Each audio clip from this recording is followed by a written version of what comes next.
Hello everybody. My mask is gross. Don't pay attention to that. Hey everybody. How are you? We're here. I wanted to connect with everybody here in Washington. And I want to talk a little bit about what we're seeing in the response to the trial and the verdict from Derek Chauvin. And this is such a complex emotional moment that I wanted to hop on. I hope you guys can hear me. You don't hear, or that there's like not too much wind and stuff, but I wanted to hop on. Hey everyone, again here in Washington. And I wanted to talk a little bit about this trial, maybe take some questions if you guys had any, because this is an important moment. And I think for a lot of us that have been in this fight for justice, in this fight for establishing true safety for our communities, hearing this verdict come in can create... Can you guys hear me? You can hear me? Okay. Hearing this verdict come in, I think creates a lot of complex emotions for a lot of us. You know, like you can be holding a lot of things at once, right? Like on one hand, people are saying, finally, like, yes, like something's happening. And on the other hand, this not feeling like justice. And I want to just let you all know and create the affirmation that this isn't justice. It's not justice. And I'll explain to you why it's not justice. It's not justice because justice is George Floyd going home tonight to be with his family. Justice is Adam Toledo getting tucked in by his mom tonight. Justice is when you're pulled over, there not being a gun that's part of that interaction because you have a headlight out. Justice is your school system not having or being part of a school to prison pipeline. Justice is a municipality and a government that does not, because it trickles down, right? That does not value military and armaments more than it values healthcare and education and housing. So no, this verdict is not justice. Frankly, I don't even think we call it full accountability because there are multiple officers that were there. It wasn't just Derek Chauvin. And I also don't want this moment to be framed as this system working because it's not working. And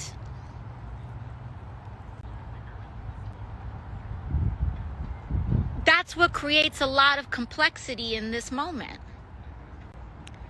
Because the fact that we were all glued to our television sets because we saw a murder in front of all of our eyes, and yet we didn't know if there would be a guilty verdict, it tells you everything. And that's why I think it's really important that this verdict is not used as a replacement for policy change. Derek Chauvin is one of the first officers, I believe he's the 8th officer found guilty for murder since 2005. More than 15 years. That's not justice.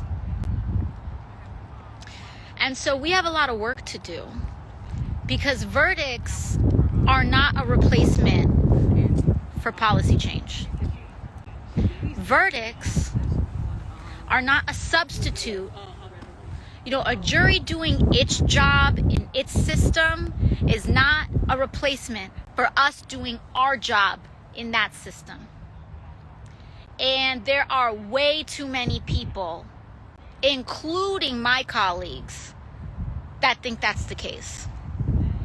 George Floyd Justice and Policing Act. Is it important? Yes. Does it solve the issue ultimately? No. This is not about cameras and retraining and chokeholds. This is about changing how we structure our society and the valuing of Black life. So yeah, there's legislation in here that's not bad. That's important. That should be passed. But even a lot of that doesn't hit the core, because politically, it has been something that politicians have not been allowed to talk about for a long time. And I'm okay saying that. This is not about a party. I mean, obviously Republicans got issues, but Democrats have a lot to contend with too. Not good enough. And there's some things we really got to talk about. We really got to talk about how democratically controlled cities still pump and pump and pump police budgets. We got to talk about that. We got to talk about, even when those democratic cities pump up those police budgets, do the rape kit logs go down? No. We got what's happening in New York City, where it goes to buying robo-dogs. So money's not the problem here. And I also want to say this, this problem doesn't just start with democratically elected municipalities. It starts here. It starts with the United States Congress, Democrats included, funding a military budget that's out of control, that militarizes our governance structure and invests in military more than it invests in so many other critical services that we need as a country. So we're cool raising this military budget year after year after year, putting and producing more tanks, more guns, more weaponry, more surveillance, and then that trickles down to our police departments. There are literal transfers of military-style equipment from people, from the corporations that we prop up, that go to our police departments. So it starts here. It starts right here. And this is not just about Republicans. It starts with Democratic leadership as well. And I don't feel resolved today. I don't feel resolved that we didn't even feel safe thinking that this was going to happen.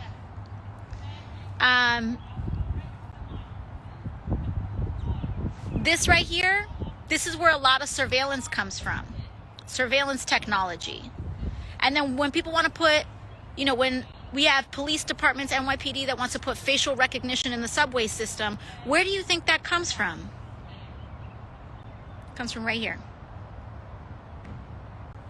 So I don't want this verdict, so I'm balancing and I'm holding space for complexity right now, because I am praying for the Floyd family.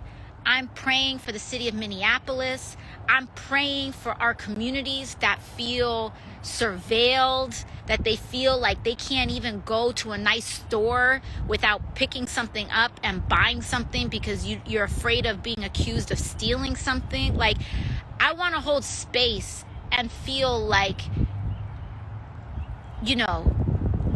that there's some shred or shadow of relief today. I think that's what I'll say. A tiny bit of relief. But verdicts are not substitutes for policy change. And this one case and this one verdict, we still have people getting killed by police every single day on average in the United States. And not every one of them has a cell phone, and not every one of them is a perfect victim, as people and media seem to need and want. And, you know, it's just a shadow, a shred of the fact that millions of people had to march for George Floyd to be treated as equal and human in an unjust system. That's not justice. And so we need policy change. We need systemic change. I hope that if you're feeling relief today, you know, I just want to affirm that if you are a community that has been impacted and roiled, if you're a person whose family has been torn up by this, like, I just want you to know that I'm holding space for you today, and that, you know, we just need to feel what we're going to feel today. But this is not resolution. It's just a moment, but this isn't resolution. And this doesn't end until we address the massive systemic institutional racism in the United States that leads and accepts Black people, our Black brothers and sisters, our brown brothers and sisters, our Native brothers and sisters as less than human. That's literally what it is that we're willing to accept violence against some communities as a necessary cost for safety. And when we talk about these conversations of safety, safety from what? From whom? Because what makes me feel safe is being housed. What makes me feel safe is when I'm not going to be thrown out of my home. What makes me feel safe is guaranteed health care, which we actually have in my district, by the way. And I think it's just, you know, as a side note, if you're in New York City, city has implemented over the last 1 to 2 years guaranteed health care in our H&H hospitals. So if you're in my backyard, uninsured, undocumented, whatever you need, you can roll up to Jacoby Hospital and Elmhurst Hospital and get the care that you need. But that's a sidebar, because that's not what everyone gets. And we had to fight for that. And I'm tired of it. I'm tired of the bated breath. I'm tired of murder. I'm tired of people leaving their kids and their kids walking away and them being scared if they're going to see their kid when they come back. The fact that that's even a thought.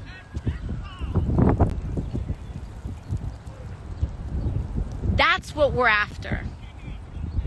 And until everybody feels safe, until we stop talking about bad sides of town and good sides of town and not wanting to integrate our housing for neighborhood character, when people fight so that their kids don't have to go to racially integrated school districts, like, that's what this is about. When we actually fund those school districts equitably, that's what this is about. When we end the school to prison pipeline, that's what this is about. We've got counselors instead of cops in schools. That's what this is about.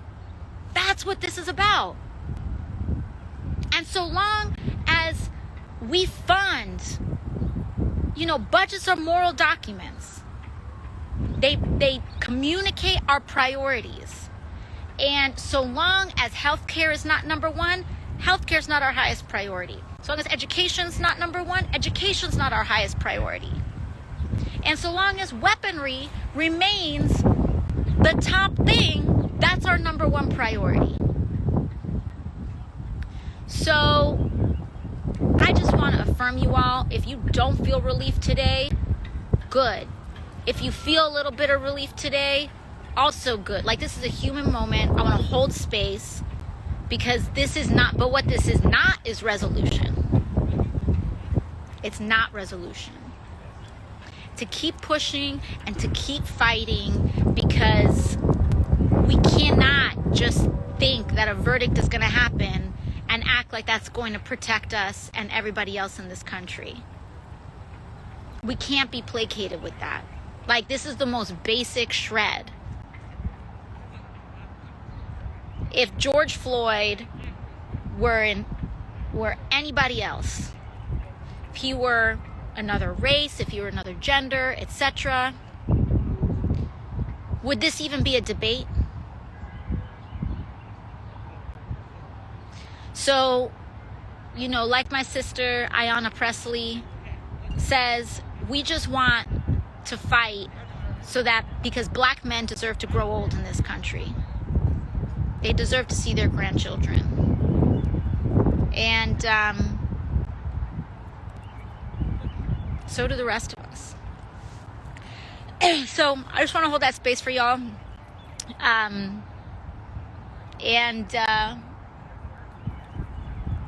It's time to keep going. We have to keep going. We have to keep going. So,